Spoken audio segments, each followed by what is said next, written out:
जो हमारे गुरुदेव के गुरु थे, श्रील भक्ति सिद्धांत सरस्वती ठाकुर प्रभुपाद 16वीं सदी के शेष भाग से 20वीं सदी के आरंभ तक के समय काल में संपूर्ण भारत के गौड़िया वैष्णववाद के एक विशिष्ट प्रवक्ता थे। श्रील भक्ति सिद्धांत सरस्वती का जन्म 1874 के फरवरी महीने के 6 तारीख बंगाल 25 माघ 1280 एवं 1865 शकाब्द में हुआ था। उनका जन्म परम तीर्थ स्थान श्री श्री जगन्नाथपुरी धाम में श्रील भक्ति विनोद ठाकुर पुरी धाम में श्रील भक्ति विनोद ठाकुर थे एवं माता श्रीमती भगवती देवी थी। माघ महीने के कृष्ण पंचमी के दिन उनका नामकरण किया गया था। बिमल प्रसाद के नाम से केवल 7 साल आयु की अवस्था में बिमल प्रसाद ने श्रीमद् भागवत गीता के 600 श्लोकों को संपूर्ण कंठस्थ कर लिया था। जब ये केवल कितने वर्ष के थे? 7 वर्ष के। इन्होंने सारे 600 श्लोक गीता के इनको कंठस्थ थे।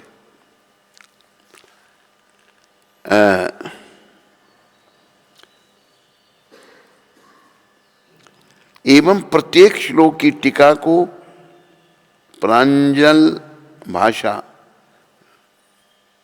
व्यक्त कर सकते थे।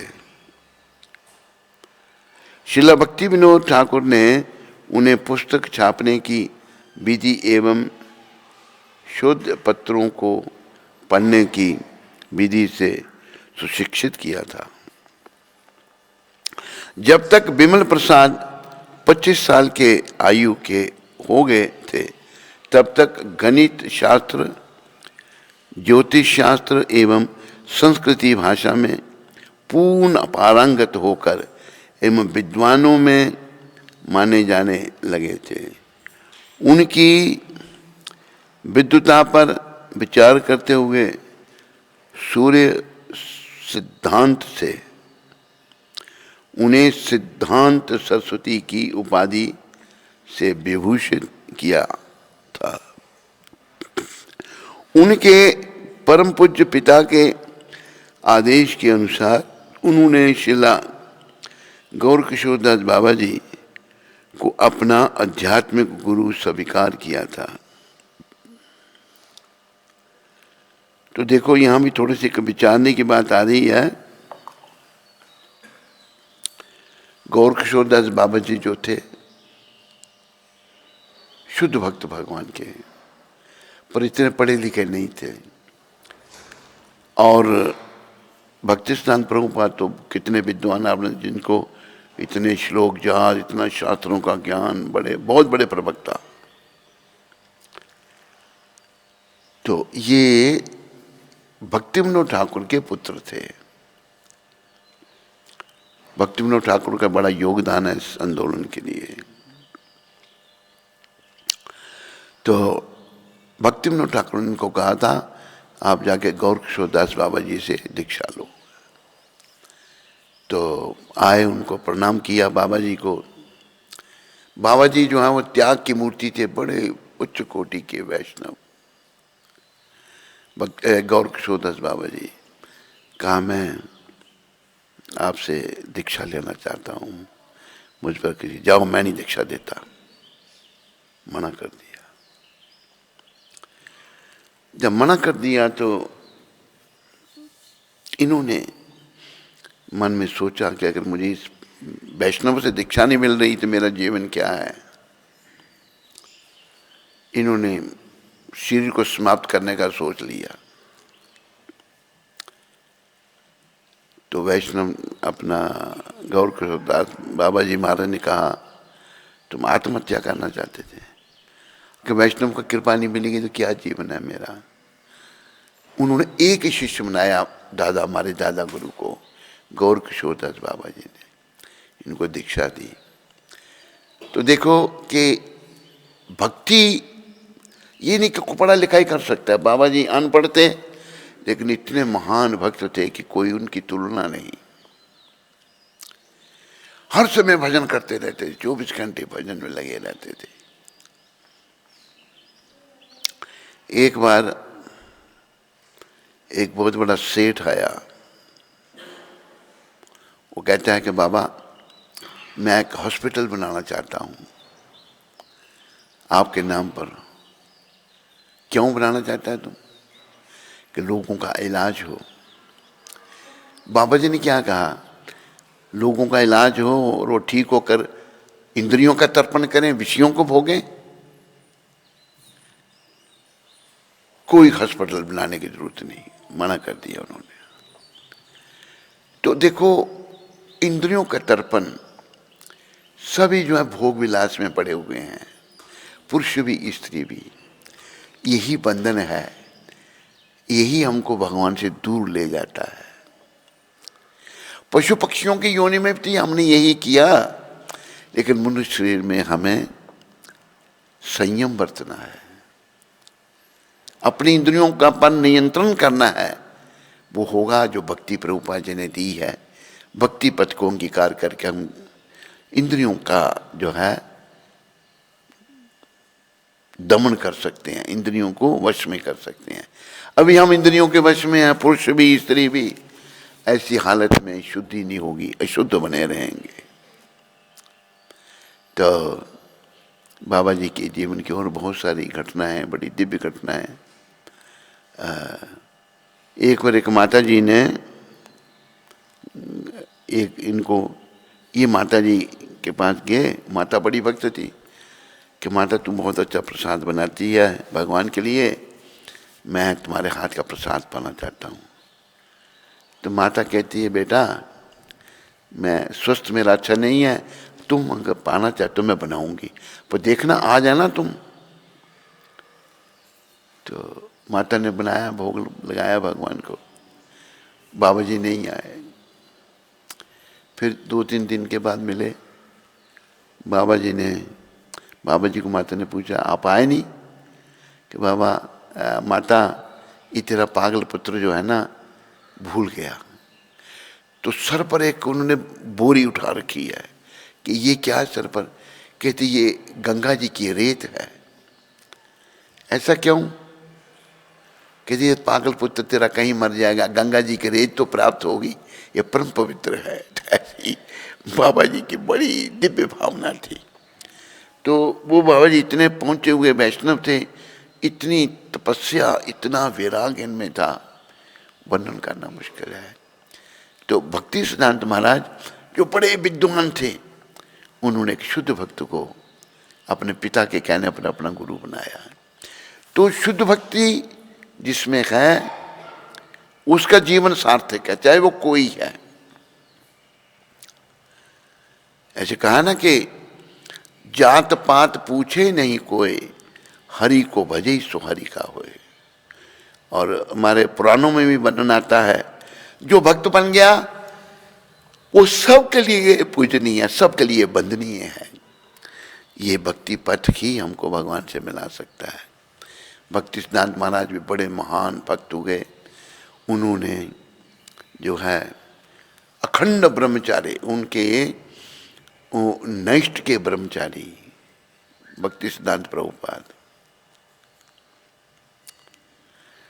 तो उन्होंने अपना मतलब जो भक्ति का प्रचार बड़े वेग से किया। देखो पखंड आ जाता है, पखंडी लोग जो हैं उल्टा सीधा प्रचार करते हैं। भक्ति सिद्धांत महाराज को पखंडी लोग देख के दूर भागते थे।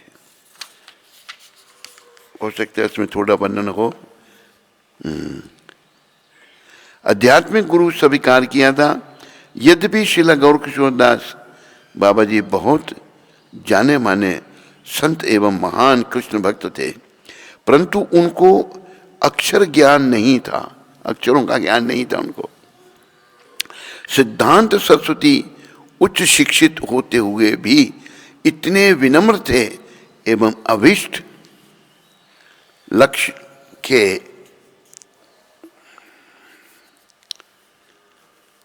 प्रति इतने समर्पित थे कि इन गुणों से अत्यंत संतुष्ट होकर शिला गौर किशोर दास बाबा जी ने उनको अपना शिष्य बनाया। उन्होंने सिद्धांत सरस्वती को संपूर्ण आशीर्वाद देते हुए कहा, परम सत्य के बारे में प्रवचन दो, बाकी सभी सेवाओं को उठाकर रखो। सिद्धांत सरस्वती उनके बाद गुरु का आदेश का पालन करके यह प्रमाणित कर दिए थे कि उनके पिता के उद्देश्य को आगे बढ़ाने में वह सर्वथा योग्य हैं। 1912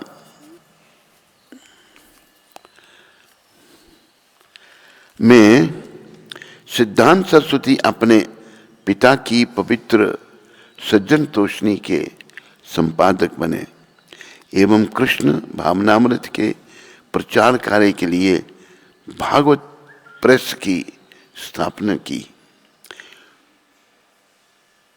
उसके बाद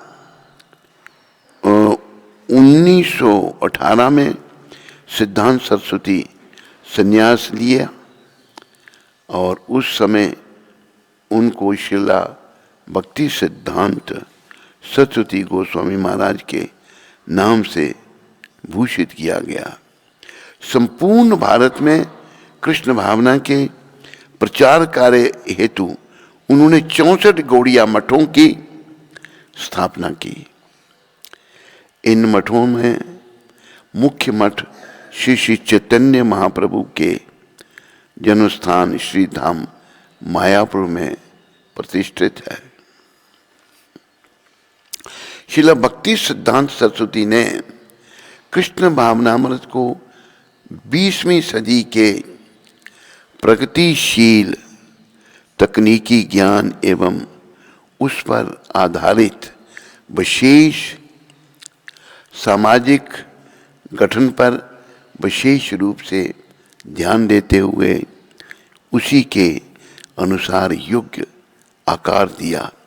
उन्होंने कृष्ण भावनामृत को संपूर्ण विश्व में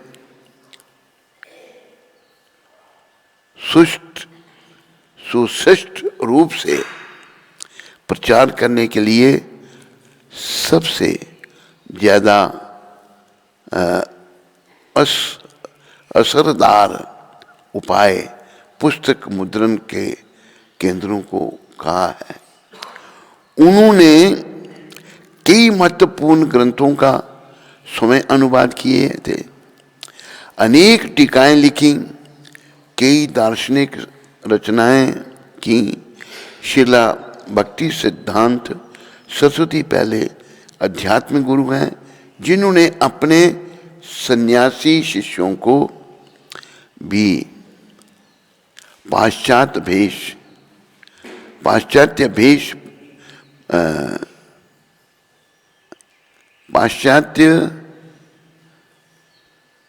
वेश प्रयोजन के अनुसार पहनने एवं परिस्थितियों के अनुसार चप्पल अथवा जूता पहनने की अनुमति दी थी। शिला भक्ति सिद्धांत सरस्वती ठाकुर उनके निडर एवं तेजोमय प्रवचनों के कारण सिंह गुरु माने जाते थे। 1922 में महाविद्यालय के एक बहुत बुद्धिमान छात्र जिनका नाम था शिला अभय चरण, शिला अभय भक्ति सिद्धांत सरस्वती ठाकुर से कलकत्ता स्थिर गौड़िया मठ केंद्र में मिले।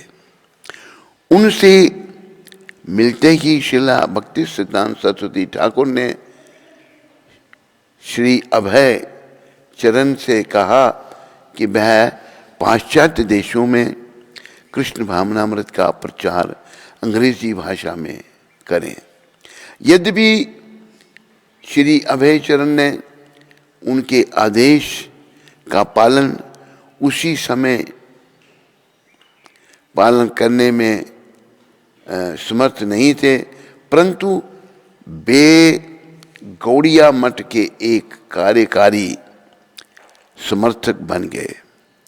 1933 में श्री अभयचरण श्रीला भक्ति सिद्धांत सरस्वती ठाकुर के शिष्य बन गए। 1933 में दीक्षा ली गुरु महाराज ने, और 1922 में उन्होंने उनको आदेश दिया ताकि विदेश में प्रचार करो। का पालन उसी समय पालन करने में समर्थ नहीं थे, परंतु वे गौड़िया मठ के एक कार्यकारी समर्थक बन गए। 1933 में श्रीला अभय श्रीला भक्ति सिद्धांत सरस्वती ठाकुर के शिष्य बन गए थे।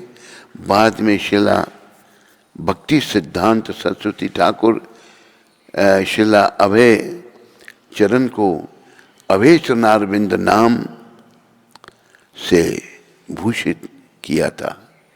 जो उनके पिता ने इनको नाम हमारे गुरु महाराज को दिया था, इन्होंने भी अभय चरणारविंद, पहले अभय नाम था इनका। 20वीं सदी के शुरू में 1930 तक के समय काल में प्रचार कार्य के विशेष उद्देश्य को बढ़ाने एवं दूर दूर तक उसे विस्तृत करने में संपूर्ण रूप से सफल रहे। भारतीय आध्यात्मिक जीवन में श्री कृष्ण भावनामृत को उन्होंने सफलता के साथ पुनः प्रतिष्ठित किया था। यह प्रचार कार्य उनकी अनुपस्थिति में रुक ना जाए, अतः उन्होंने अपने शिष्यों को अनुरोध किया था कि एक जॉइंट गवर्निंग बॉडी कमीशन गठन करे ताकि गौड़िया मठों के कार्य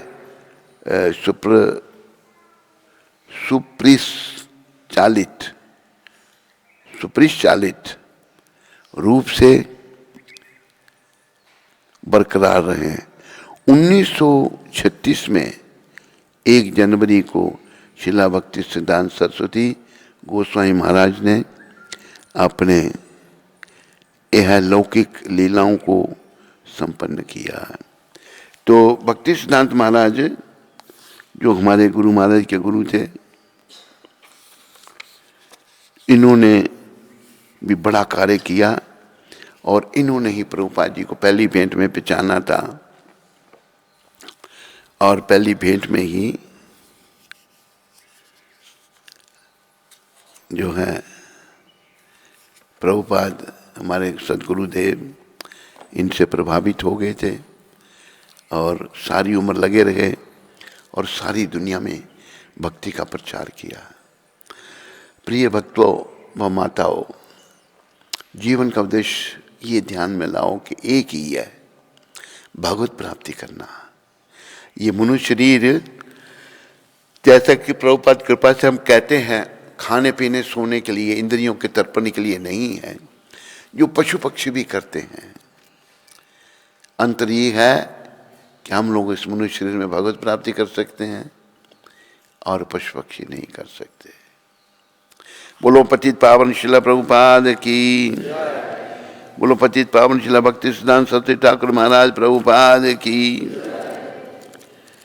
तो आचार संहिता से हम पढ़ रहे थे।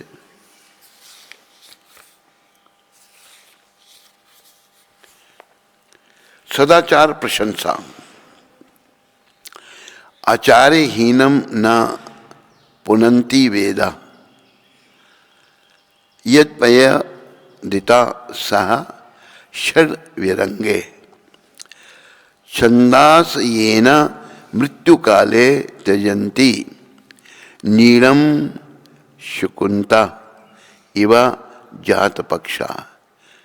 वशिष्ठ स्मृति में और देवी भागवत में ये वर्णन है। शिक्षा,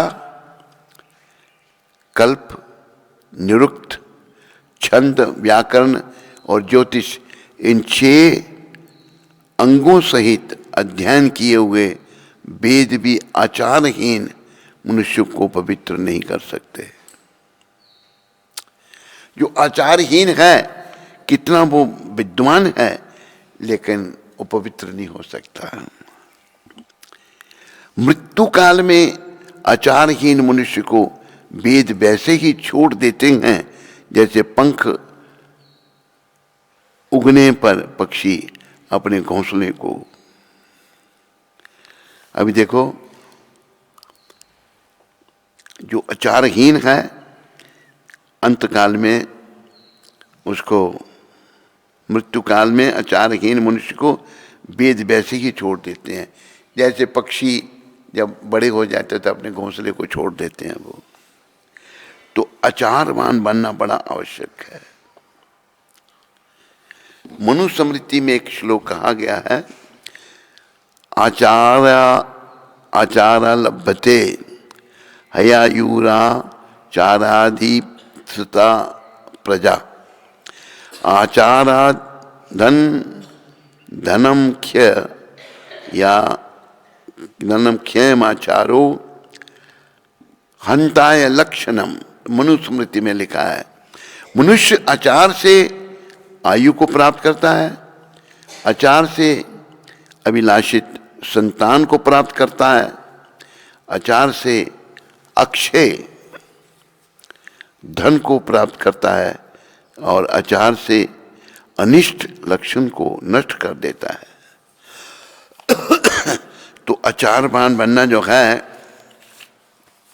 प्रिय बंधुओं, माताओं, बहुत जरूरी है।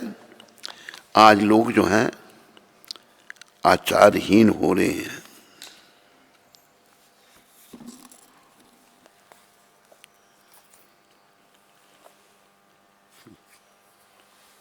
तो आज यहीं हम इसको विराम देते हैं, कल हम इससे इनमें आगे पढ़ेंगे। तो आप सब लोग मेरे पीछे बड़े प्रेम से गाएंगे,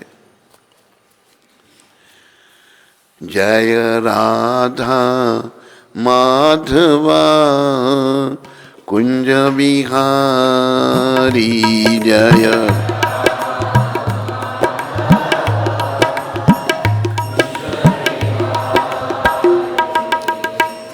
राधा माधवा कुंज बिहारी,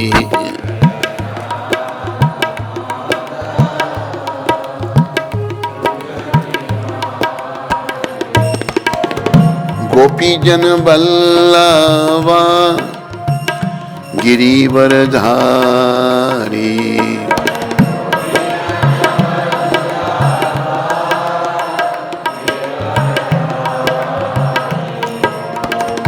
यशोदानंदन ब्रज जन रंजन,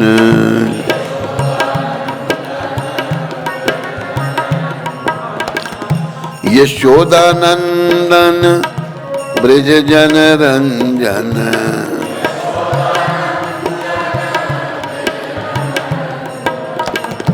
यमुना तीरा वनचारी, यमुना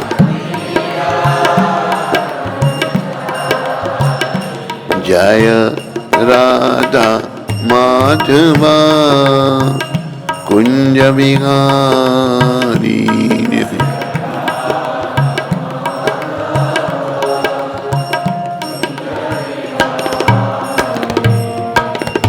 श्री श्री राधा माधव भगवान की जय।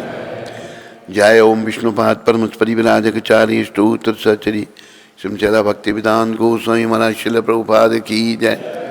जय ओम विष्णुपाद परमस्पति विराजकाचार्य स्तोत्र सचरी श्रीमद् भक्ति सिद्धांत सत्य ठाकुर महाराज प्रभुपाद की जय। इस्कान विविटी संस्थापकाचार्य कृष्ण कृपा में श्रील प्रभुपाद की जय। अनंत कोटि वैष्णविंद की जय। नामाचार्य श्री ठाकुर की जय। प्रेम से कहो श्री कृष्ण चैतन्य प्रभु नित्यानंद श्री अद्वैत गदाधर शिवासदि गौर भक्तविंद की जय। श्री श्री गौर राधा कृष्ण गो गोपीनाथ श्याम कुंड राधा कुंड गिरी गोवर्धन की जय। श्री श्री वृंदावन मथुरा धाम की जय। श्री श्री नवदीप द्वारका धाम की जय। श्री धाम मायापुर धाम की जय। श्री श्री यमुना मई गंगमयी की जय। श्री श्री तुलसी देवी भक्ति देवी की जय। श्री श्री साम वेद भक्त वृंद की जय। श्री श्री युग धर्म हरिनाम संकीर्तन की जय। संकीर्तन यज्ञ की जय। हमारे प्यारे गुरुदेव पूरी दुनिया में सनातन धर्म का प्रचार करने वाले अति दयालु परम कृपालु पतित पावन शिला प्रभुपाद की जय। पतित पावन शिला प्रभुपाद दिव्य पुस्तक वितरण की जय।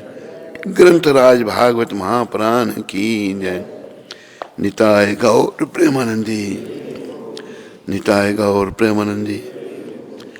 सब भक्तों की जय जयकार हो, सब भक्तों की जय जयकार हो। गुरु और गौरांग की जय जयकार। श्री गुरु महाराज की।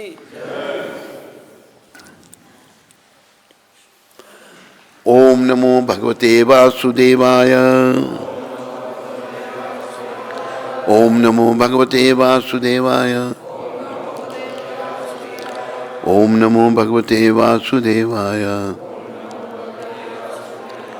नारायणं नमस्कृत्यं नरं चैव नरोत्तमं देवीं सरस्वतीं व्यासं ततो जयम् उदीरयेत्। नष्टप्रायेषु भद्रेषु नित्यं भागवत सेविया भगवती उत्तम श्लोके भक्तिर्भक्ति नेष्ट की। विजय के साधन स्वरूप इस श्रीमद् भागवत का पाठ करने सुनने के पूर्व मनुष्य को चाहिए कि वह श्री भगवान नारायण को, नरोत्तम नारायण ऋषि को, विद्या की देवी माता सरस्वती को तथा ग्रंथकार शिला व्यासदेव को नमस्कार करें।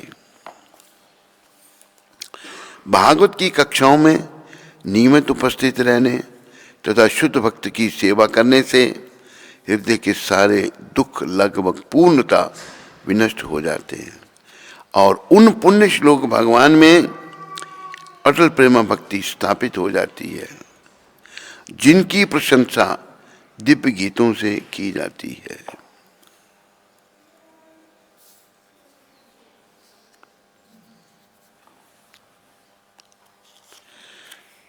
बोलो भागवत महापुराण की जय। तो 9वें स्कंध से हम लोग पढ़ रहे हैं। ये 9वां स्कंद जो है भागवत का, इसमें राम जी के बारे में वर्णन है। राम जी की लीला इसमें है। तो आज श्लोक 13वां है। आप लोग मेरे पीछे बोलिए। यत रोष, जिसका क्रोध, विभ्रम प्रेरित, विव्रत बदल गया, कटाक्षपात दृष्टिपात से, संभ्रांत विक्षुब्ध, नक्र घड़ियाल, मक्र तथा मगर, भय गीन गोशा, जिसकी गंभीर गर्जना भय से दब गई, सिंधु सागर, शिरसी सिर पर, अर्हनम भगवान की पूजा की, सारी सामग्री परिग्रह ले जाकर रूपी रूप धारण करके पाद अरविंद भगवान के चरण कमलों में उपगम्य पहुंचकर बभाष कहा, एतत् यह निम्नलिखित यद्रोष विवर्त कटाक्षपात संभ्रांत नक्र मकरो भयागीन घोषा सिंधु शिरस्य अहिन परिग्रह रूपी पादारविंदम उपगम्य विभाष एतत्। अनुवाद अभी सारे बोल, आप मेरे पीछे बोलो। समुद्र तट पर पहुंचकर भगवान श्री रामचंद्र ने 3 दिन तक उपवास किया और वे साक्षात समुद्र के आने की प्रतीक्षा करते रहे। जब समुद्र नहीं आया तो भगवान ने अपनी क्रोध लीला प्रकट की और समुद्र पर दृष्टिपात करते ही समुद्र के सारे प्राणी जिनमें घड़ियाल तथा मगर सम्मिलित थे भय के मारे उद्विग्न हो उठे।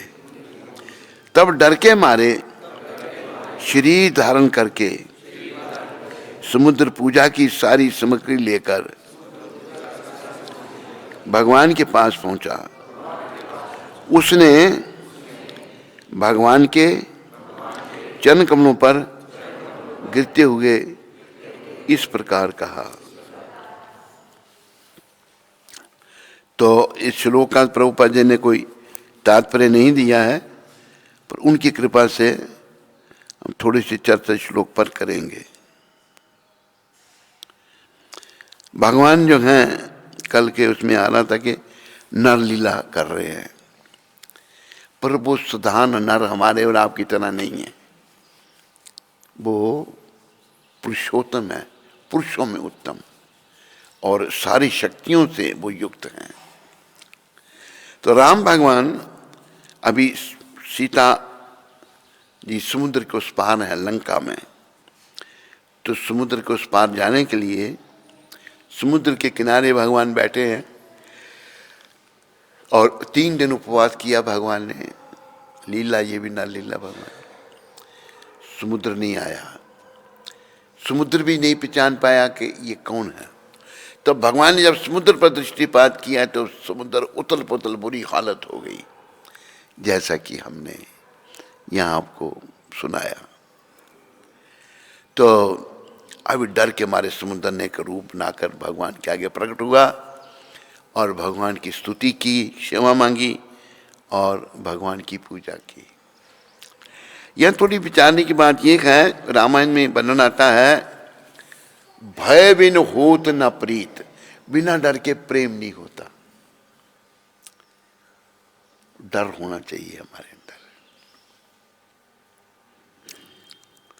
अभी देखो कि सूर्य चंद्र ग्रह जितने भी सब नक्षत्र ऋतु में सब भगवान के भय से सब कार्य कर रहे हैं। अनादिकाल से सूर्य समय पे निकलते हैं, समय पे अस्त होते हैं, ऋतुएं समय पे आती हैं, समय पे जाती हैं।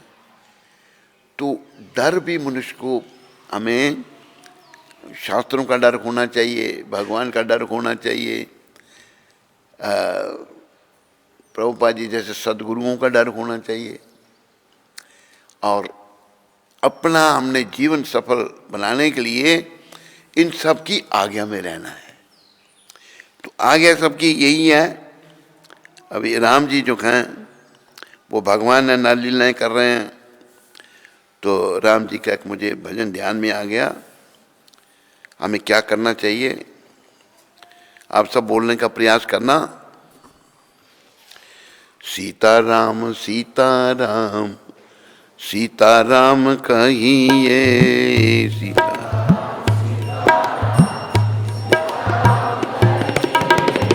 सीताराम सीताराम सीताराम कहिए।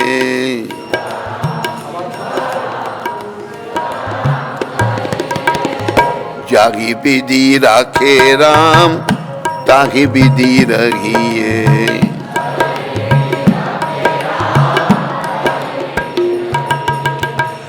सीताराम सीताराम सीताराम कहिए।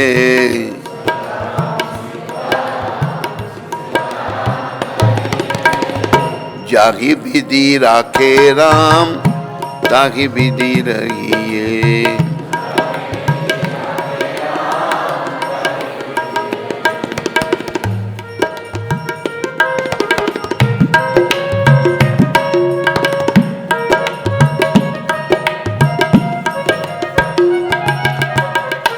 किया अभिमान तो फिर मान नहीं पाएगा। किया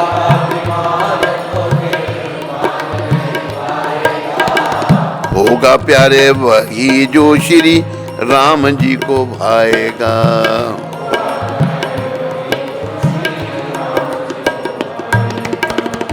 विधि का विधान जान, हानि लाभ सही है।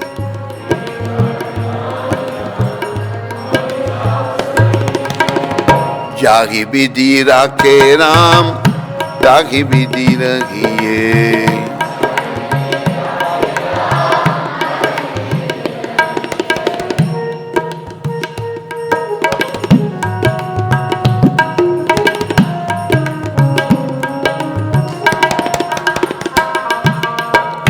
जिंदगी की डोर सो हाथ दीनानाथ के।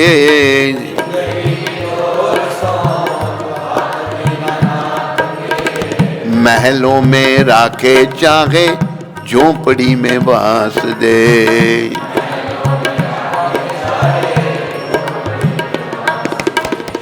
फल आशा त्याग, शुभ कर्म करते रहिए।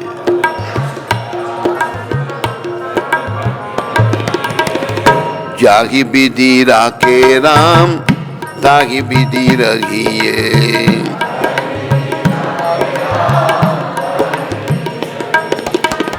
सीताराम सीताराम सीताराम कहिए। सीता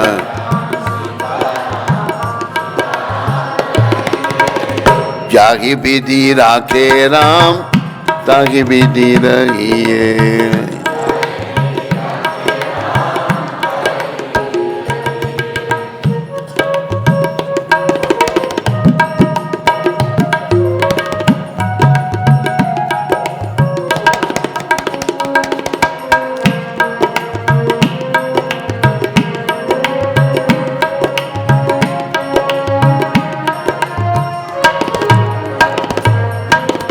आशा एक राम जी की, दूजी आशा छोड़ दे।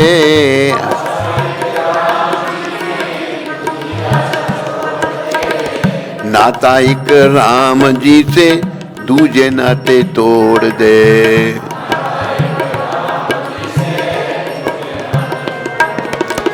साधु संग राम रंग, अंग संग रहिए। साधु संग जाहि विधि राखे राम, ताहि विधि रहिए।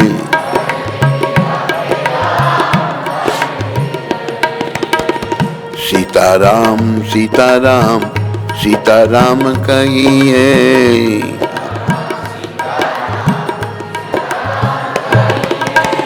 जाहि विधि राखे राम, ताहि विधि रहिए।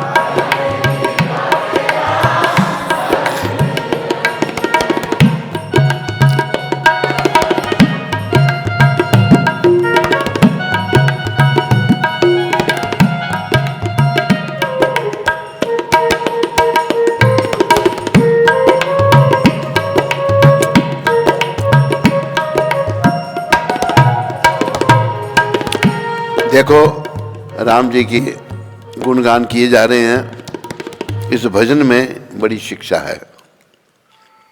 हम सब भगवान का नाम लें बस। लेकिन कभी दुखी हो जाते हैं, कभी सुखी हो जाते हैं। इस संसार का जो सुख दुख है ना, दोनों अनित्य हैं। ना सुख सदा के लिए है, ना दुख सदा के लिए। विचारने की बात है। रचना ऐसी है।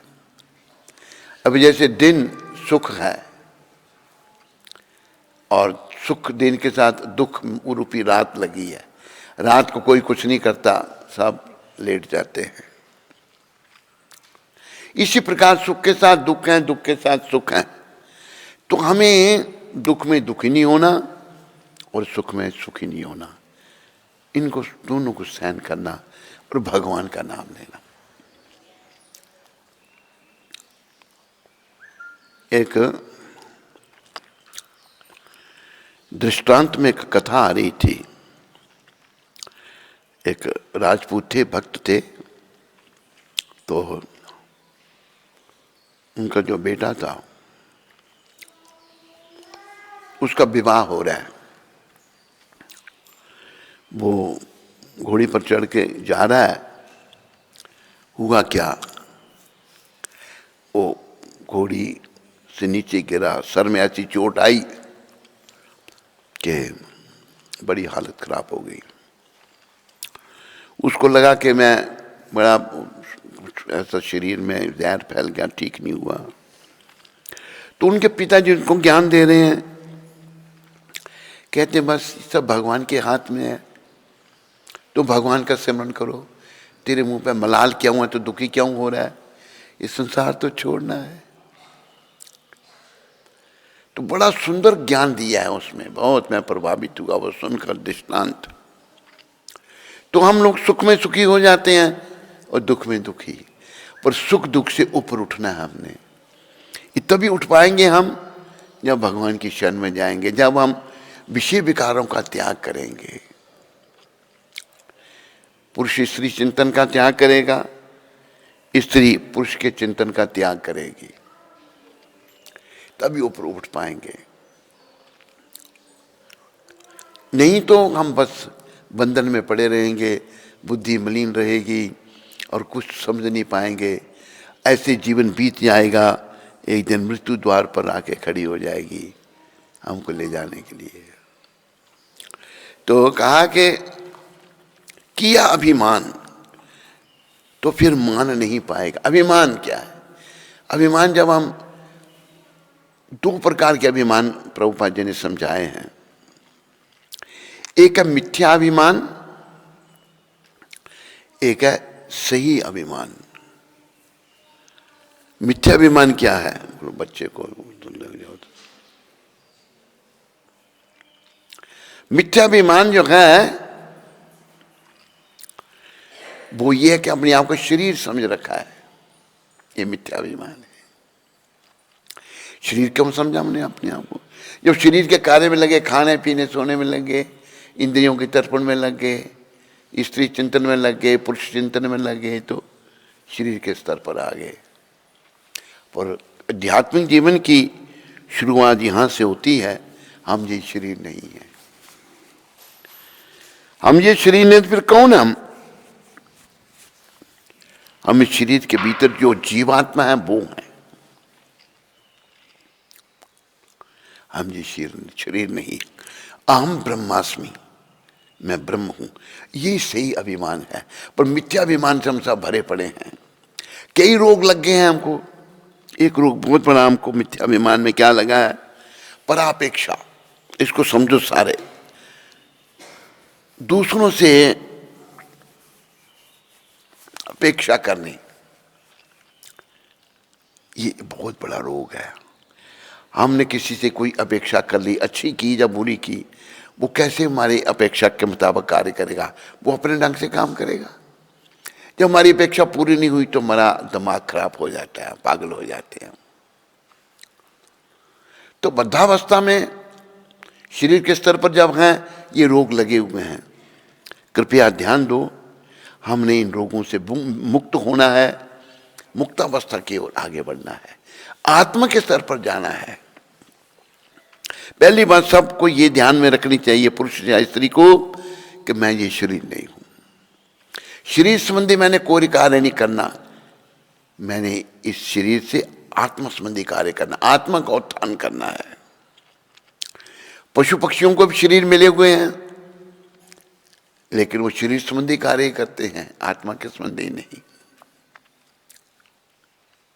खाने का, सोने का, इंद्रियों के तर्पण का, अपनी रक्षा करने का। यह कहा ना कि आहार निद्रा भय में तु नच सामान्य वेतात पशु वे नरानाम। खाना, सोना, इंद्रियों का तर्पण करना, अपनी रक्षा करना, ये पशु और नर में एक जैसा है। अंतर क्या है? धर्मों की तेषा अधिको विशेषा। मनुष्य धर्म का पालन कर सकता है, पशु पक्षी धर्म का पालन नहीं कर सकते। धर्मे न हीना पशु बे समाना। जो धर्म से हीन है वो पशु के समान है। जो धर्म का पालन कृष्ण भगवान ने बड़ी कृपा करके प्रभुपाद जी को भेजकर हम लोगों से करवा रहे हैं। बहुत लोग प्रभुपाद जी की कृपा से धर्म का पालन में लग गए, नहीं तो दुनिया में खोए हुए थे। बस ऐसे जैसे पशु खोया हो गया खाने पीने सोने में, ऐसे भी हम भी पशुओं की तरह खाने पीने सोने में खो गए थे। तो जब शरीर के स्तर पर अहंकार आ जाता है, रोग आ जाते हैं, बीमारी आ जाती हैं, दूसरों से अपेक्षा हो जाती।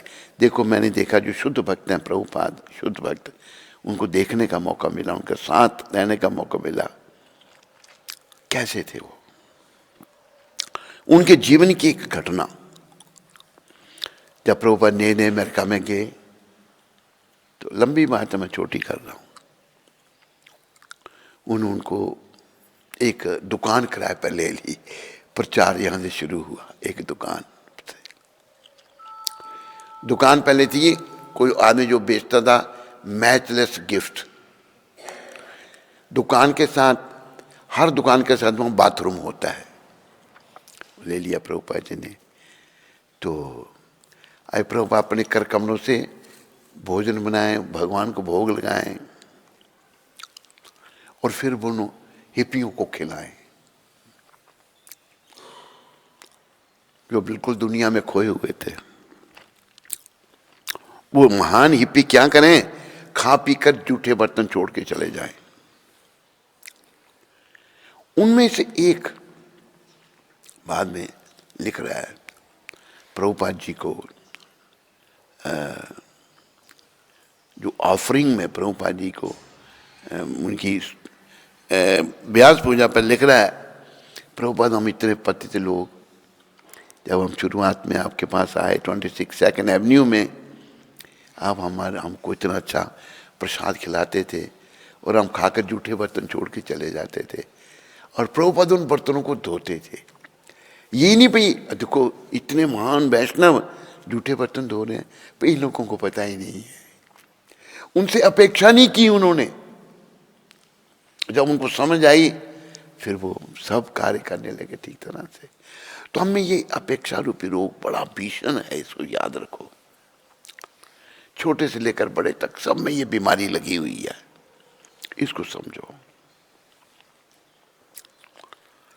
परापेक्षा जो है इसका त्याग करना, किसी से कुछ अपेक्षा नहीं करनी। हम प्राय करते हैं यहीं से, ओ इसको तो ऐसे करना चाहिए था। अभी जैसे एक बात मुझे याद आई अफ्रीका की, एक व्यक्ति ने अपना ट्रक दिया हमको, जन्माष्टमी का उत्सव मनाना था, सामान ढोने के लिए।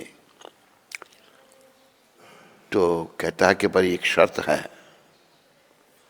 ये ट्रक खड़ा नहीं रहना चाहिए, चलता फिरता रहना चाहिए, काम करना, मतलब सामान ढोना आप इससे।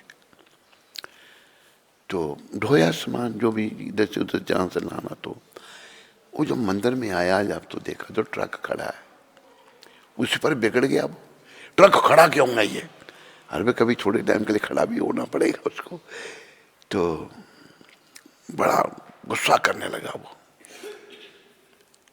मैंने कहा क्या बेकार की बातें कर रहे हैं। मैंने कहा आप उल्टे सीधे काम करते हैं? कहते हम संसारी हैं। वो सिगरेट भी पीता था और भी दूसरे काम भी करता था। हम संसारी हैं, संसारियों के पास लाइसेंस है उल्टे सीधे काम करने का, आपको नहीं करना चाहिए। ये क्या है? अपेक्षा परापेक्षा। बीमारी लगी हुई है उसको, सबको ये बीमारी है, मैंने देखा उस व्यक्ति में। तो ये समझें प्रभुपाद कृपा से इन बातों को। कई बार ये बीमारी हम भूल जाते हैं दूसरों से, इसको ऐसा करना चाहिए था, इसको ऐसा करना चाहिए था, अभी तेरे को कैसा करना चाहिए था, वो नहीं इनको करना चाहिए था, मैं करूं या नहीं करूं। तुमको लाट साहब है, तू नहीं करेगा, है तू ऊपर से गिरा हुआ है। ये बीमारी लगी है सब लोगों को, रोग है। इससे दिमाग खराब रहता है और आदमी बुराइयां करता है और नरक में जाने की तैयारी करता है। प्रभुपाद कृपा से इन बातों को हमने समझ करके आगे बढ़ना है। तो भगवान जैसा रखें वैसा रहना सीखना हमने। अभिमान हो जाता हमको, कोई थोड़ा सा गुण आए उसी का अभिमान हो जाएगा। तो कल लिखा है कि किया अभिमान तो फिर मान नहीं पाएगा, होगा प्यारे वही जो श्री राम जी को भाएगा। राम जी जो चाहेंगे वही होगा, ये नहीं कि जो तू सोचेगा वो होगा, वो नहीं होने वाला। ये भूल जाते इस बात को। विधि का विधान जान हानि लाभ सही है। कभी नुकसान हो गया ये विधि का विधान है, कभी लाभ हो गया ये नहीं, क्यों हानि क्यों हुई, लाभ क्यों हुआ, ये सब विधि का विधान है। इसको सहन करना सीखना है। कल्याण कैसे होगा जीव का? जिंदगी की डोर सौंप हाथ दीनानाथ के। दीनानाथ राम जी भी दीनानाथ हैं, कृष्ण भी दीनानाथ हैं, बड़े दीनों पर कृपा करने वाले हैं। उनके हाथ में जीवन की डोर सौंप दो। महलों में राखे चाहे झोंपड़ी में बांसते। अभी गुरु महाराज बेचारे जब कोई रहने का ठिकाना नहीं है तभी प्रसन्न हैं, जगह मिल गई फिर भी प्रसन्न। फिर इतनी महान के लोग उनसे हाथ से छाँव करते हैं, हमारे भाषा में कहते हैं। इतने महान के जब प्रभुपाद जाते तो दुनिया आ जाती थी उनके स्वागत के लिए। बड़े बड़े लोग जो हैं उनके बारे में लिखते थे, बड़े बड़े प्रोफेसर हैं। एक प्रोफेसर ने लिखा, भाई आपने कैसे ये जो ड्रग एडिक्ट हिप्पी थे इनमें आप इतना परिवर्तन ला लिया। प्रोफेसर नाम मैं भूल रहा हूँ उसका, अमेरिका के एक प्रोफेसर था।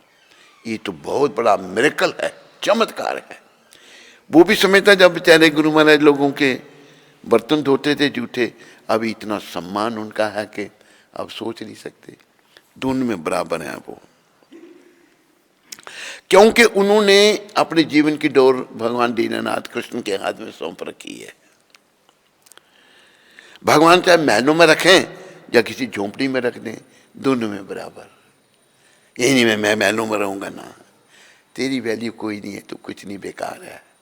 हम सब बेकार हैं और बेकारी के कारण हमारी बुद्धि खराब हो चुकी है। प्रभुपाद का आश्रय लेकर आकार अच्छे बनो, साकार बनो, बेकार से निकलो, भक्त बनो। भगवान के हाथ में जीवन की डोरी सौंपोगे, जैसे भगवान रखेंगे तो रहना भी सीख लोगे आप। भगवान महलों में रखें या झोंपड़ी में रखें, दोनों हाल में प्रभुपाद जी प्रसन्न रहे। ये आगे बात बड़ी एक यहां पर कही है, फल आशा त्याग। फल आशा त्याग शुभ कर्म करते रहिए। हम फल की इच्छा करते हैं, कोई काम करेंगे पैसे ढूंढेंगे, नहीं, हमने भगवान के लिए सब कुछ करना है निष्काम भाव से। अगर भगवान को पाना है तो जीवन का उद्देश्य तो भाई यही है। अगर तुम फल की इच्छा करोगे, फल मिल भी सकता है तेरे को, पर भगवान नहीं मिलेंगे। जैसे एक जगह प्रभुपाद लिख रहे हैं एक भक्त को कि तुम अगर पैसे लेके भक्ति करना चाहता है, जैसे आजकल हमारे हिंदू मंदिर में क्यों नहीं कोई जाता, वहाँ पर सब पुजारी बस ये है कि भगवान की पूजा और ये कोई आएगा पैसे चढ़ाएगा, मैं अपने परिवार का पालन करूँगा इन पैसे से। भगवान के चरण में श्रद्धा भावना कुछ नहीं।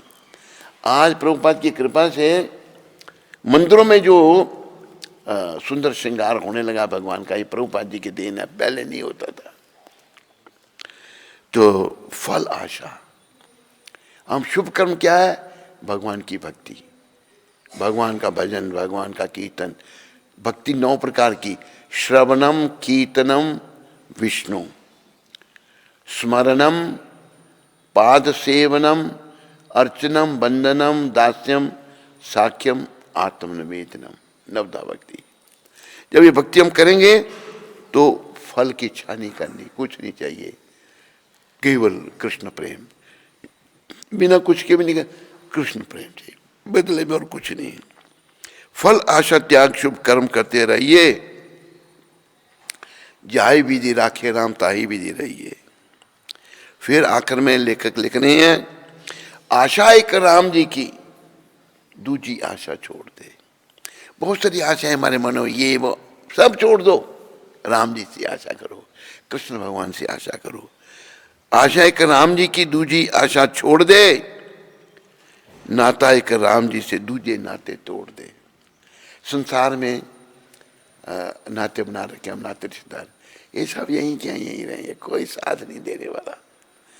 राम जी से का नाता बना लिया होगा ना, रिश्ता, कृष्ण ने रिश्ता बना लिया होगा, आखिर में भी कृष्ण काम आएंगे और उन्हीं के धाम को हम चले जाएंगे। ये जीवन का उद्देश्य है। साधु संग राम रंग अंग संग रहिए, संतों का संग करो। इस समय के सबसे बड़े संग प्रभुपाद हैं। जाहि विधि राखे राम ताही विधि रहिए। जैसे भगवान राम रखें वैसे रहें और जीवन को सफलता के पथ पर आगे बढ़ाएं। याद रखो, एक बात हम प्रायः कहते हैं, रोज नए नए लोग आते हैं, वो बात ये है, हम सब ने एक दिन, पुरुष ने भी, स्त्री ने भी, गरीब ने भी, अमीर ने भी, साधु ने भी, असाधु ने भी, एक दिन बहुत बड़ी परीक्षा में बैठना है। और परीक्षा जानते हैं आप, संसार से जाने की परीक्षा। उस समय कोई हमारी मदद नहीं करेगा, मदद केवल राम जी करेंगे, कृष्ण भगवान करेंगे। इसलिए एक दूसरे भजन में कहा है, मोहन से प्रीत लगा लो, तुम आज हरि गुण गा लो। मोहन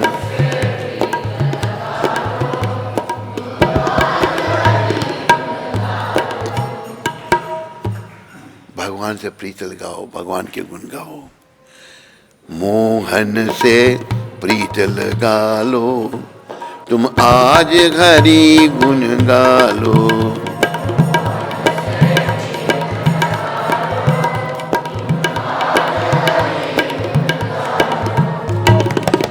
भवसागर से मूर्ख बंदे, नैया पार लगा लो।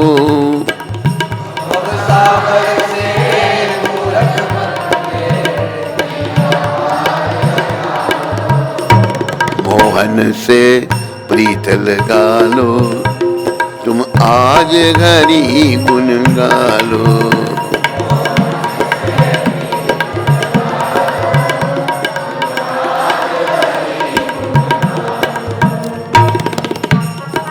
एक बात मेरे ध्यान में आ रही है, प्रभुपाद जी ने वो बात कही है, या नैया की बात आई। नैया, इस संसार को भी सागर कहा है, मृत्यु संसार सागराट। ये इस मृत्यु लोक जो है, इसको भी सागर की तुलना दी है।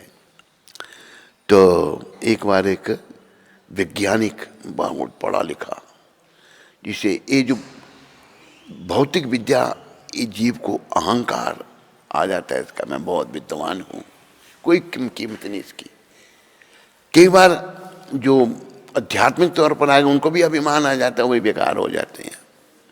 पर ये वैज्ञानिक था, साइंटिस्ट, बड़ा अहंकार इसको। ये बात प्रभुपाद जी ने सुनाई है। तो एक दिन घूमता घूमता ये समुद्र के किनारे, समुद्र के तट पर चला गया। तो सोचने लगा चलो समुद्र की सैर करते हैं। एक नौका वाला खड़ा था उधर, कहा भाई मैं समुद्र की सैर करना चाहता हूँ, लाओ साहब बैठो, हम इसलिए खड़े हैं यहाँ पर।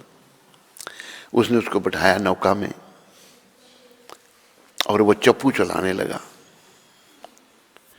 जब आदमी में अभिमान है ना तो सब बेकार की बातें करता है।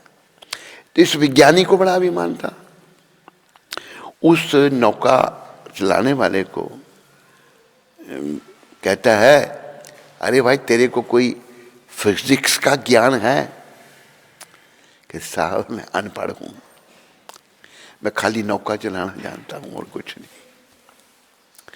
कहते तू बड़ा भाग्यहीन है, तेरे जीवन का 25% जीवन बेकार, तेरे को फिजिक्स का ज्ञान नहीं। नौका थोड़ी और आगे बढ़ी, फिर उसको अहंकार बढ़ा कि तुम्हें फिजिक्स का ज्ञान नहीं तो केमिस्ट्री का है ज्ञान? कहते साहब मैंने कहा आपको मैं तो अनपढ़ हूं, 50% तेरा जीवन बेकार। नौका आगे गई समुद्र में, हुआ क्या, नौका भी नीचे ऊपर बहुत ज्यादा होने लगी। जब बहुत ज्यादा नीचे ऊपर होने लगी नौका तो कहता है नाविक ये नीचे ऊपर अभी क्यों हो रही है, रफ क्यों होगी ये नौका इतनी? उसने खड़े होकर ऐसे देखा समुद्र में, कहते साहब दूर तूफान आ गया समुद्र में। समुद्र में कोई बीच में कोई वृक्ष थोड़े होते हैं, वो नौका चलाने वाले जानते हैं। तूफान आ गया तो इसलिए पानी नीचे ऊपर हो रहा है। कहते साहब फिर भाई नौका चलाने वाले कहते साहब आप तैरना जानते हैं? कहते भाई तैरना तो नहीं मैं जानता। कहते साहब 100% आपका जीवन बेकार। वो नौका चलाने वाले की तुलना प्रभुपाद जी ने भक्त से की है। वो भक्त है भगवान का, वो तैरना जानता है, ये सब कुछ सीखा पर भक्त भी नहीं है और तैरना भी इसको नहीं आता। तो ये ऐसी गति हमारी हो जाती है, अपने जीवन को बिकारी की ओर ले जा रहे हैं हम। प्रभुपाद कृपा से बचाने का प्रयास करो, प्रभुपाद जी को पकड़ रखो, ये हमें भगवान से मिला देंगे। ये ऐसे संत हैं। तो भगवान से प्रेम करो और भगवान के गुणगान करो और इस भवरूपी सागर से अपने आप को पार करो।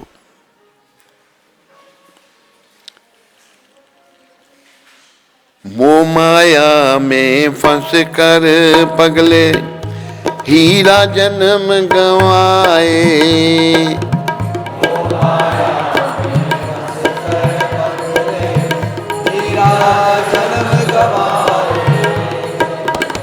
कभी ना ध्याया नाम प्रभु का जो तुझे पार लगाए।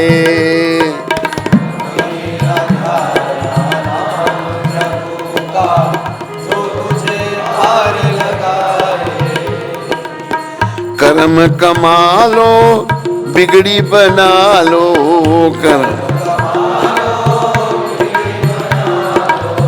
प्रभु से प्रीत लगा लो।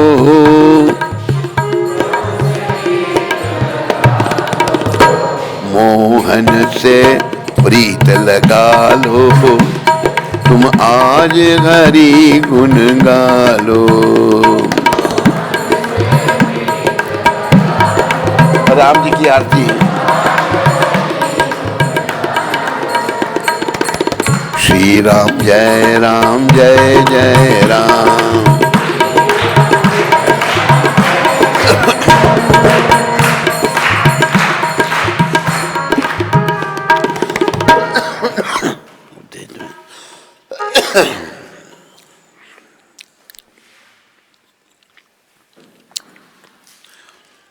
आओ राम जी की आरती।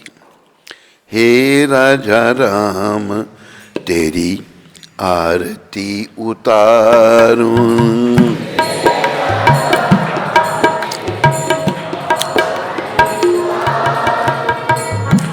आरती उतारूं प्यारे तुमको मनाऊं।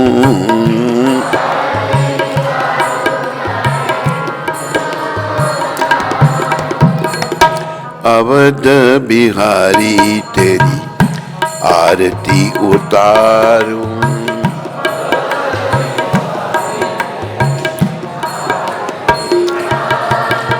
हे राजा राम तेरी आरती उतारूं।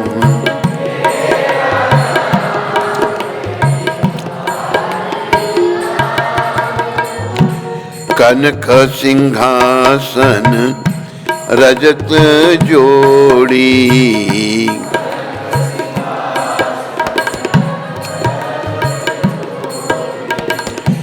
दशरथ नंदन जनक किशोरी,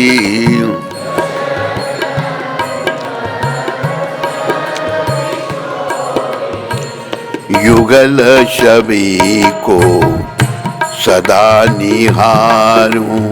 युगल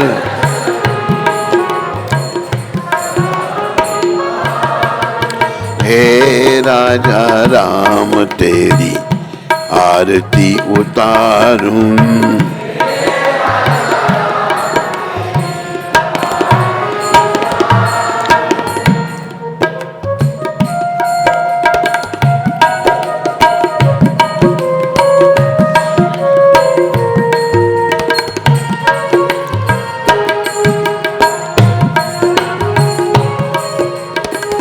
वाम भाग शोभत जग जननी,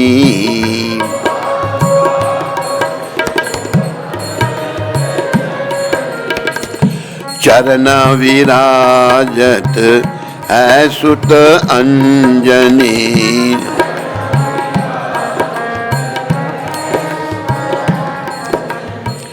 उन चरणों को सदा पखारूं।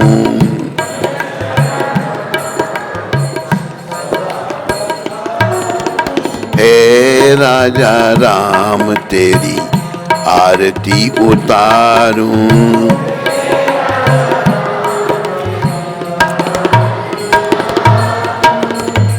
आरती हनुमत के मन भाए,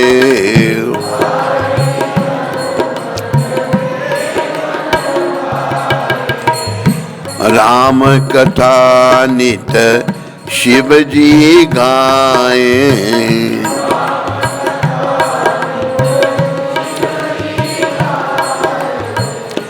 राम कथा हृदय में उतारूं। राम कथा हे राजा राम तेरी आरती उतारूं।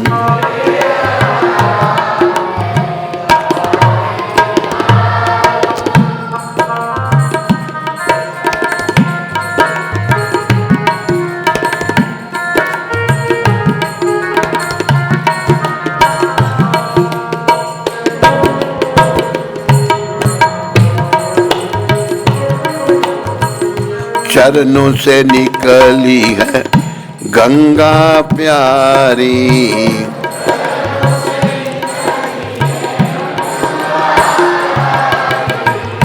बंदन करती दुनिया सारी।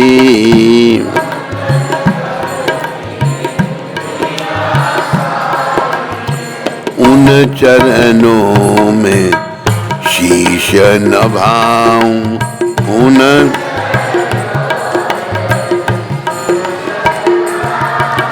हे राजा राम तेरी आरती उतारूं।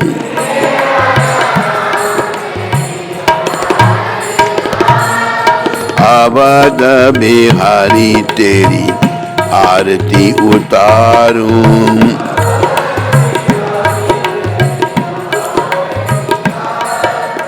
हे राजा राम तेरी आरती उतारूं।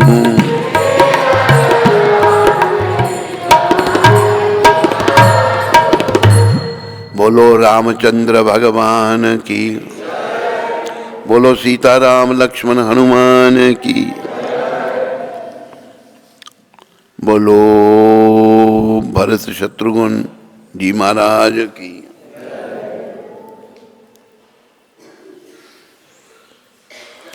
आज 21 तारीख है और आज के दिन प्रभुपाद जी ने पत्र लिखा था गोपाल कृष्ण को 1970 में।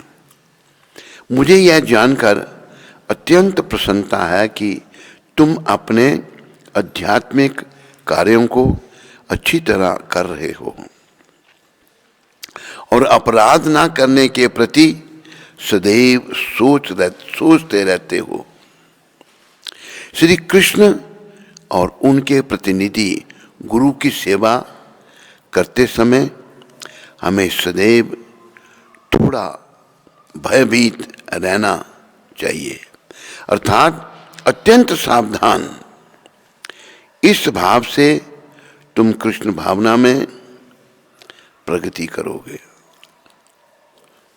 तो प्रभुपाद लिख रहे हैं कि हमें सेवा करते समय, गुरु और कृष्ण की सेवा करते समय बड़ा सावधान रहना चाहिए, गलती ना हो।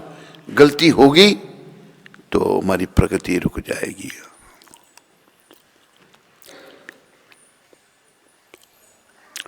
बोलो पतित पावन शिला प्रभुपाद की जय।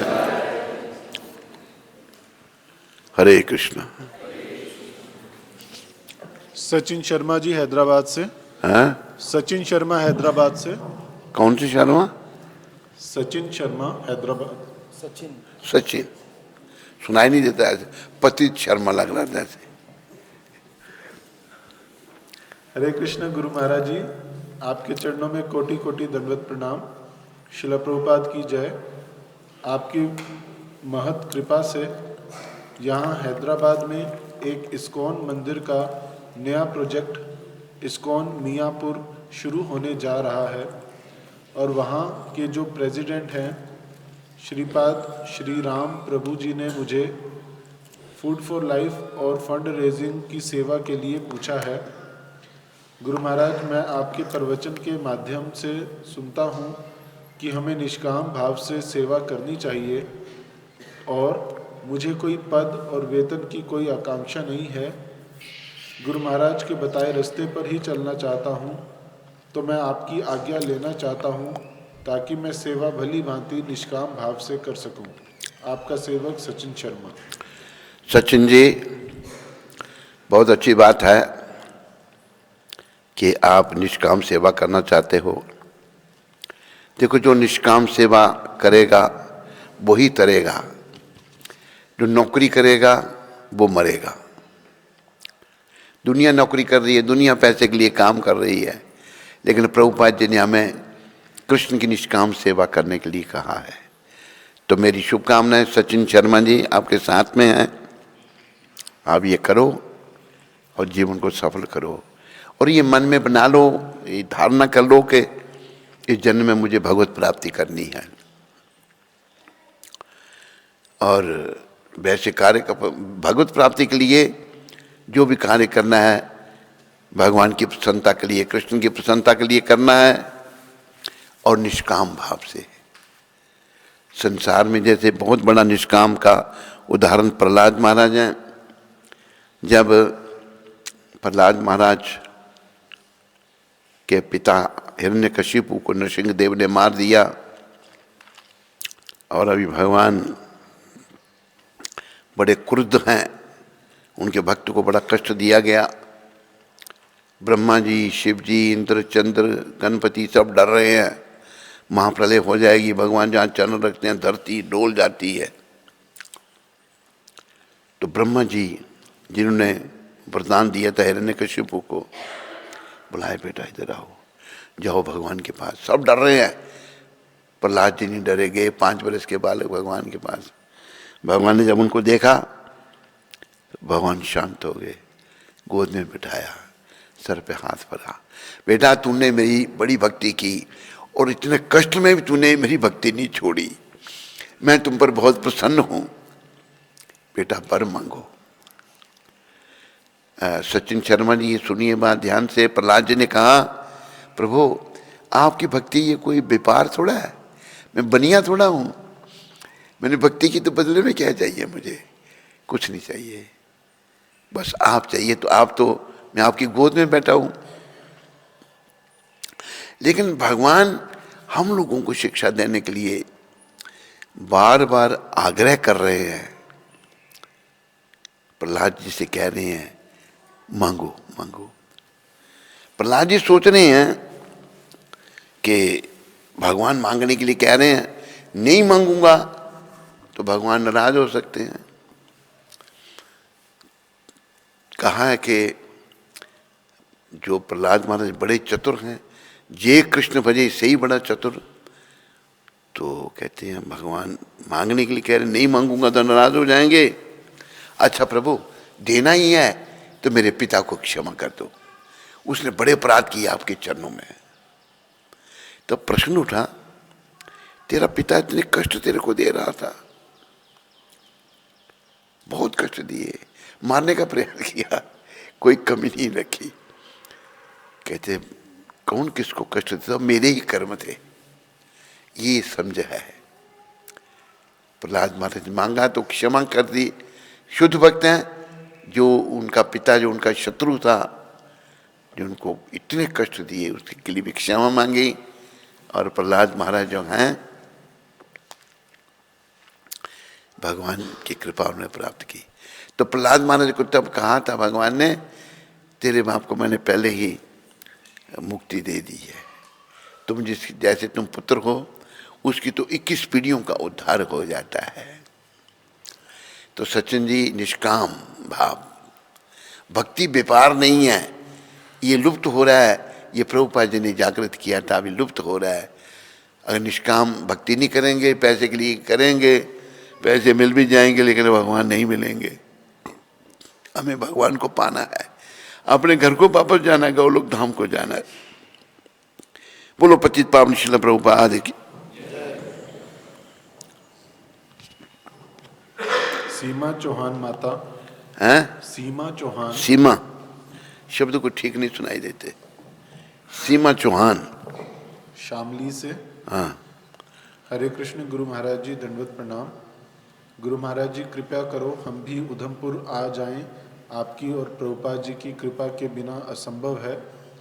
गुरु महाराज जी मैं कभी नहीं आई वहाँ, सत्संग में मेरा बहुत मन है, आप सबको देखने का, आपसे मिलने का, वहाँ के प्रभुपाद जी के विग्रह का दर्शन करने का। गुरु महाराज जी मैं दीक्षित भक्त तो नहीं हूँ, पर मैं आपको अपना गुरु मान बैठी हूँ कि बस दीक्षा लेनी है तो आपसे ही। बहुत भक्त हैं जो कहते हैं दिल्ली या फिर जयपुर इस्कॉन सेंटर में चले जाओ, पर मेरा मन नहीं मानता, जबकि दिल्ली और गाज़ियाबाद सेंटर पास में हैं। घर वाले बोलते हैं उधमपुर तो दूर है, पास ही ठीक है। पर गुरु महाराज जी मैंने तो आपको ही अपना गुरु मान लिया है, कृपया मुझे दीक्षा और शिक्षा देने का कष्ट करें, आपकी बेटी। सीमा बेटी, तुम यहाँ आना चाहती हो, आओ, तुम्हारा यहाँ पर स्वागत है। दर्शन करो भगवान के भी, सबके। वैसे पक्के जहाँ भगवान ने हमारी भावना जागृत की, वहाँ पक्के रहना चाहिए हमको। जैसे कई उदाहरण आते हैं शास्त्रों में, कई भक्तों को कई प्रलोभन दिए जाते हैं, वो छोड़ते नहीं, कहते नहीं हमें नहीं चाहिए कुछ भी। तो सीमा बेटी, तेरी भावना बहुत अच्छी है और इसका और अच्छा बनाना है और कृष्ण के निकट जाना है। हरे कृष्ण। ऋषि मुनि प्रभु प्रयागराज से हमारे प्यारे परम पूज्य श्री गुरु महाराज जी के श्री कमल चरणों में कोटि कोटि शीश नमन स्वीकार हो। गुरु महाराज जी आपको याद होगा, आपके श्री चरणों के आशीर्वाद लेकर और आपके आदेश को लेकर वृंदावन से प्रयागराज आए थे। आपने आशीर्वाद दिया था कि प्रयागराज कौन आया था? ऋषि मुनि प्रभु जब प्रयागराज गए थे, तब आपने कहा था कि प्रयागराज से काम समेटो और धाम में वास करना है। आपने कहा था प्रभुपाद जी के श्री चरण में प्रार्थना करो, सारा काम अच्छे से हो जाएगा। गुरु महाराज जी जैसे आपने आशीर्वाद दिया, कार्य उसी दिशा में हो रहा है।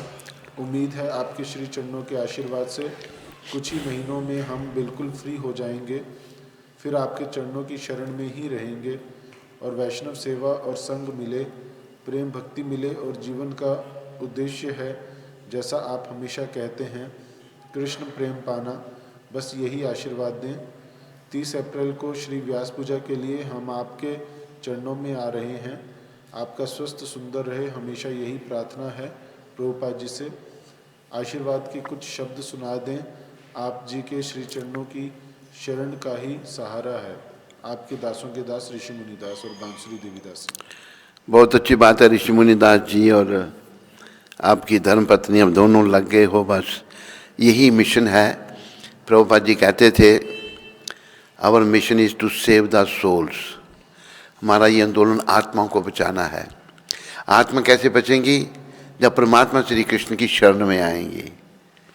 अगर हम संसार में फंसे रहे तो हम नहीं बच सकेंगे। तो बड़ा अच्छा है, हमें खुशी है कि आप बस इस मार्ग में आगे बढ़ते जा रहे हो। प्रभुपाद और कृष्ण भगवान, राधा रानी आप पर कृपा करें।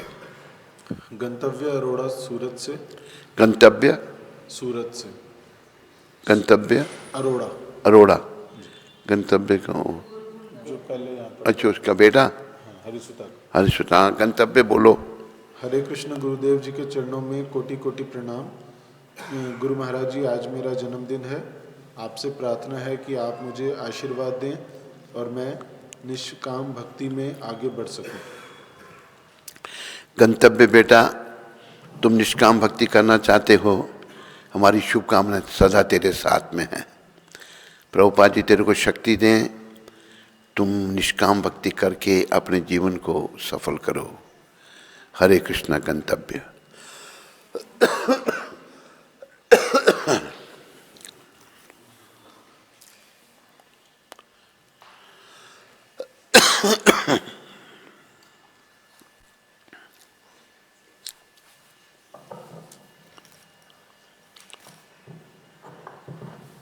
हरे कृष्णा। तो सर्वप्रथम हम गुरु महाराज जी का आभार व्यक्त करेंगे 3 बार हरि बोल बोल के। हरि बोल, हरि बोल, हरि बोल। बोले सद्गुरुदेव महाराज की, जगत गुरु श्रील प्रभुपाद की जय। तो जैसा कि गुरु महाराज ने शुरुआत में ही बताया था कि आज 3 लोगों का जन्मदिन है, जिसमें सुदर्शन प्रभु का जन्मदिन है आज। तो सुदर्शन प्रभु आए और गुरु महाराज जी से आशीर्वाद लें। कहाँ सुदर्शन? वो जल्दी पकड़ो। अच्छा, वैसे सुदर्शन जी आज सज धज के देखो। आज मैंने सोचा कि आज ही एक क्यों कपड़े पहने, तो फिर मुझे याद आया आज इनका जन्मदिन। वाह जी। हरि बोल।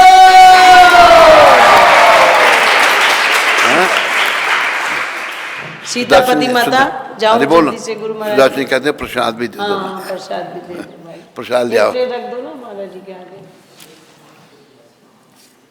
तो जैसा कि आप लोगों को पता है कि आज सीतापति माता जी का भी जन्मदिन है, तो जो ये प्रसाद दिया जा रहा है ये सीतापति माता की तरफ से आयोजित किया गया है, तो उनका भी बहुत बहुत धन्यवाद।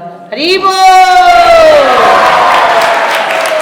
और ये जो आम का प्रसाद है, फल जो आम दिया जा रहा है, ये श्री केशव प्रभु के सुपुत्र माधव के जन्मदिन के उपलक्ष्य में। हरि बोल। माधव पढ़ना है माधव तुमने? का है। क्या समझे मुझे बताना है। ये माधव, वो दे दो पहले। अरे वो दे दो ना महाराज को। ये सुदर्शन आशीर्वाद ये मांग रहा है, मुझे ये आशीर्वाद दो, मैं आपको कभी ना भूलूं। जाओ, आशीर्वाद दे दिया। कुछ नया करना होता है उनको। बोलो सतगुरुदेव महाराज की। उस दिन ये सफेद साड़ी ढूंढ रही थी,